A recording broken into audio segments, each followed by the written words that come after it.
านผู้ชมณปัจจุบันนี้ถือได้ว่าถึงเรื่องระบบอินเทอร์เน็ตนี้เนาะก้าวเข้ามาสู่เป็นส่วนหนึ่งในชีวิตประจำวันของคนเฮาแล้วเนาะถ้าหากว่าเคียงคู่กันกับการนำใช้อินเทอร์เน็ตนี่เนาะให้ได้เงินนำนี่ก็คือสิเป็นการดีเนาะเพราะว่าทุกๆมื้อนี้ว่าบ่ได้นะทุกคนนี่จับโทรศัพท์มือถือก็มีอินเทอร์เน็ตไปแล้วแม่นบ่เนาะ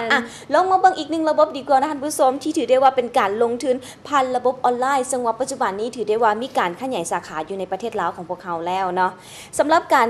ลงทุนทางผ่านระบบออนไลน์นะท่านผู้ชมเพิ่นหวังว่าจะมีการครองตลาดและที่สำคัญก็คือมีการให้คำปรึกษาทางด้านการลงทุนอีกด้วยซึ่งว่าบริษัทดังกล่าวนี้ก็คือเป็นบริษัทแมคคีให้คำปรึกษาด้านการลงทุนผ่านระบบออนไลน์นั่นเองเนาะซึ่งว่าปัจจุบันนี้การลงทุนอยู่ที่ประเทศลาวของพวกเขาก็ถือได้ว่าพวกมีกำลัง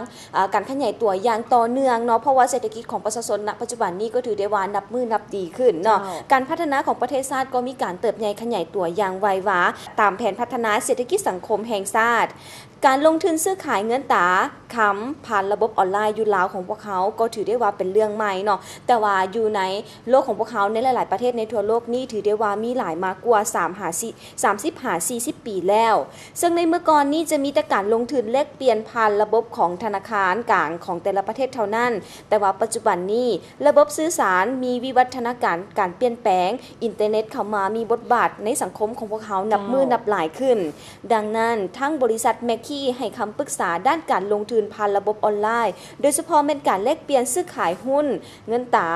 ค้ำผ่านระบบก็เป็นอีกหนึ่งบริษัทที่มีการขยายตัวในการเปิดตลาดมาที่ประเทศลาวของพวกเขาเนาะซึ่งว่าณปัจจุบันนี้เพิ่นมีการเปิดสาขามาแล้วหลายกว่า10ประเทศด้วยกันและที่สำคัญก็คือมีประสบการณ์ด้านการเฮ็ดเวียกในการให้คำปรึกษานี้มาหลายกว่า20ปี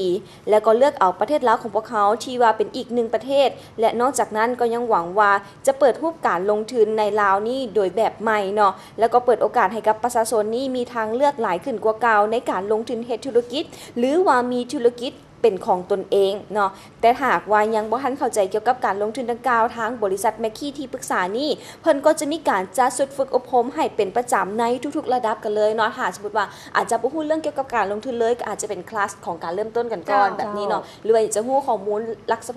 ณะเฉพาะเจาะจงทางด้านการเงินบอกทางด้านการซื้อขายค้าจังซี่เนาะเพิ่นก็จะมีคลาสพิเศษให้เพิ่นเนาะซึ่งว่าจุดประสงค์หลักของการ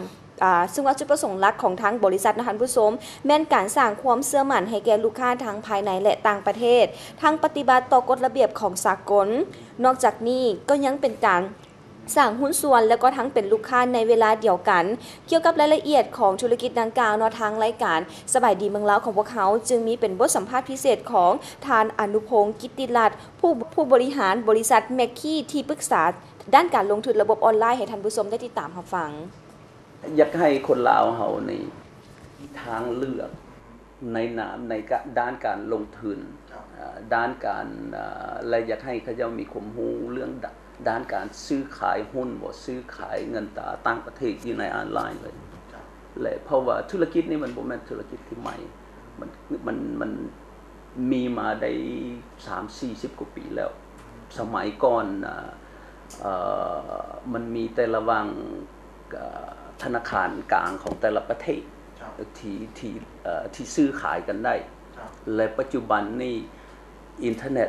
มันขยายโตออกแล้วใครก็ซื้อได้เจ้าอยากซื้ออยู่ร้านกาแฟก็ได้เจ้าอยากซื้ออยู่เฮือนก็ได้เจ้าอยากซื้ออยู่ห้องการก็ได้อยากขายอยู่ไสก็ได้ที่แรกพวกเราก็ฝึกอบรมเรื่องว่าการเป็นมาคือว่าให้คนฮู้ถ้าว่าอันนี้มันก็ขึ้นกับแต่ระดับเฮาสิไปสอนทุกคนคือกันหมดก็บ่ได้ถือบางเทื่อเฮาสอนพื้นฐานเขาจะสิว่าเฮาถือว่าโอ้ยเฮาฮู้หมดแล้วบ่จำเป็นฮู้และบัดนี้ถ้าว่าคนบ่ฮู้จักหยังจะบ่เคยได้ยินว่า forex มันหยังเฮาก็สอนแต่พื้นฐานตั้งแต่ประวัติมันขึ้นมาจนถึงว่าอ่านขายบัตรซื้อขายจังซี่แหละอ่านชาร์ตอ่านอะไรกับวิธีฟังข่าววิธีเบิ่งเรื่องการเศรษฐกิจการหมุนเศรษฐกิจของโลกมันเป็นยังไงเพราะว่าเงินขึ้นเงินลงหรือว่าคำขึ้นคำลงมันก็ขึ้นกับว่าเศรษฐกิจของโลก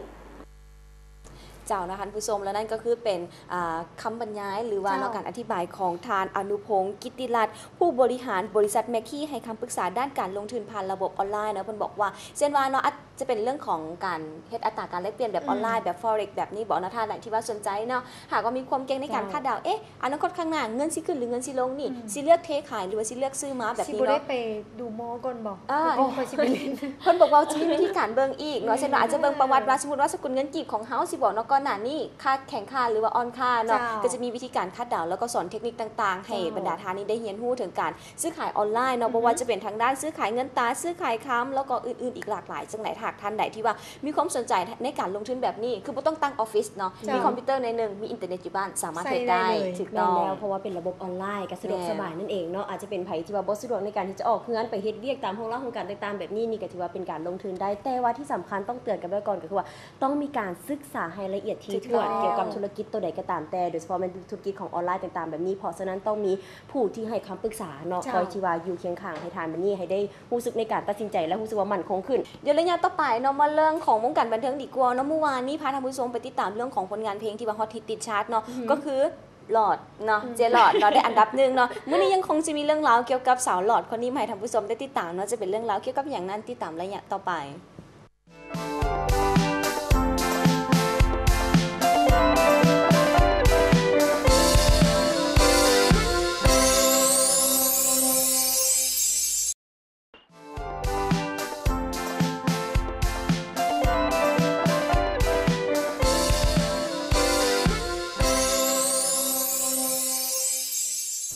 ว่าสำหรับในตอนนี้มาติดตามเกี่ยวกับการมอบรับเครื่องช่วยเหลือนั่นเองให้แก่เมืองศรีสัตนาคเพื่อว่าเป็นการปรับปรุงแล้วก็ได้มีการเพิ่มทวีคูณทางด้านในการพัฒนาทางด้านเวียกงานของเมืองนั่นเองให้ดีขึ้นกว่าเก่าสำหรับในวันที่1ตุลาคม2013ที่ผ่านมาอยู่ที่สำนักงานปกครองเมืองศรีสัตนาคนครหลวงเวียงจันทน์โดยแมนทานบุญคำวิจิตรลาศรี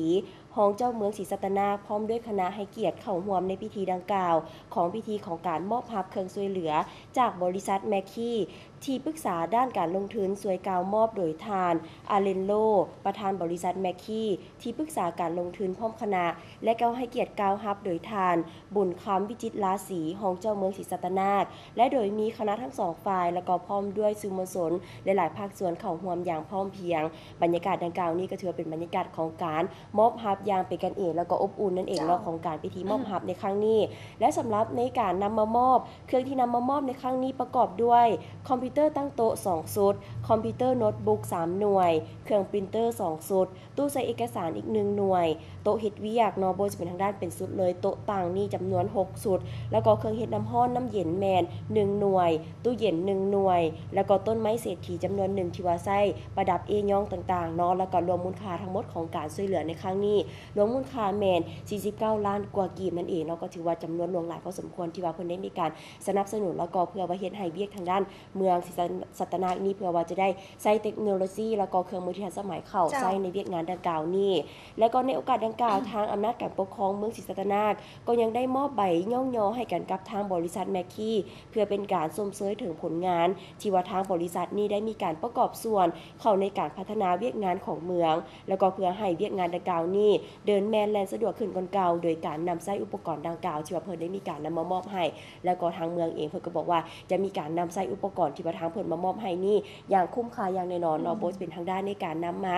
พัฒนาเวียกงานของการเมืองของเพิ่นนี่เพื่อให้ดีขึ้นเก่านี่ก็คือภาพบรรยากาศเนาะที่ว่าเพิ่นได้มีการมอบใบย่องยอให้แก่ทางฝ่ายที่ว่าเป็นผู้มอบนั่นก็คือว่าทางบริษัทแมคคีแล้วก็ในงานดังกล่าวนี่ก็ถือว่าเป็นงานที่อบอุ่นนั่นเองเนาะเป็นงานแบบอย่างหรือว่าทางบริษัทใดที่ว่าอยากจะมอบให้แก่ในแต่ละบรรดาเมืองแบบนี้ก็ไม่สามารถเอาเพิ่นนี่เป็นแบบอย่างก็ได้เช่นกันแม่สามารถมอบให้กันได้ในหลายๆเมืองตะกาวนี่ก็ถือว่ายังมีการก็คือว่ายินดีให้คำบ่จะเป็นทางด้านความช่วยเหลือต่างๆแบบนี้ไผที่ว่าสนใจยังอยากจะช่วยเหลือแบบนี้ก็สามารถช่วยเหลือกันได้เจ้าท่านผู้ชมเนาะถือได้ว่าเป็น2เรื่องราวข่าวดีในระยะนี้ให้กับท่านผู้ชมได้ติดตามรับชมเนาะแต่ว่าตอนนี้เดี๋ยวจะให้ท่านผู้ชมไปพักกันก่อนเนาะเพราะว่าระยะต่อไปจะพาท่านผู้ชมบินไปไกลฮอดอเมริกาซึ่งว่าในไทยเดือนกันยายนที่ผ่านมามีการประกาศผลรางวัล Emmy Award ครั้งที่65สำหรับไผที่จะได้รับรางวัลแน่เอาเป็นว่าติดตามชมระยะต่อไป